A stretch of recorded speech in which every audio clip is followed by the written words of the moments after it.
It's not a question of saying, they found oil or a sector was just did so well and it's affected the whole economy.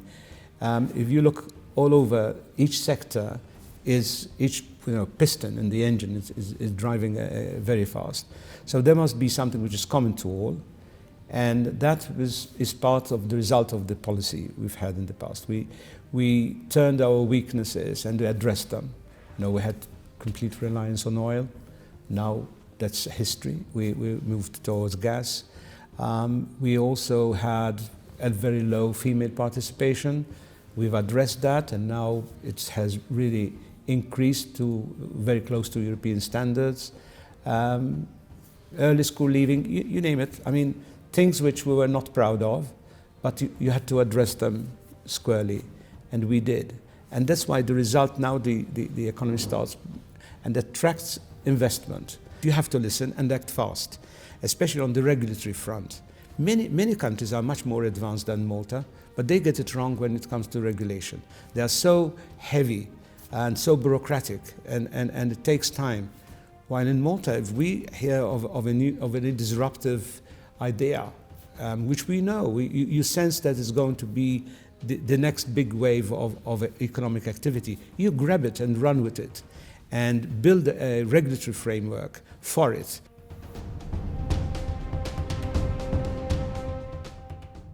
Every economic sector has its own concerns. Tourism wouldn't have concerns. I mean, incidents around the world, terrorism and this and that, it's a concern. Manufacturing, whether tariffs will take a primary role when we thought they were a thing of the past, they're a concern. Tell Germany what a concern it is for those who are exporting. So every sector has its concern, the iGaming, you name it. So when you come to Financial Services Centre, it's increasing how would I say, the concerns are really specific. Prudential regulation and financial stability, and also money laundering concerns. So these are associated with any financial centre.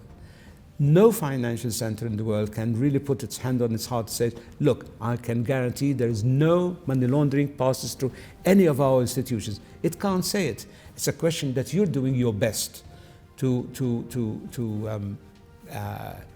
monitor it, combat it, prevent it, reduce it, and prosecute and investigate any case and take it to its conclusion in order to deter crime. So yes, it is a concern, and it's a question of whether the government takes that concern seriously, and that by strengthening the institutions, which we're doing, it would be very arrogant to say, no, we don't need to do anything.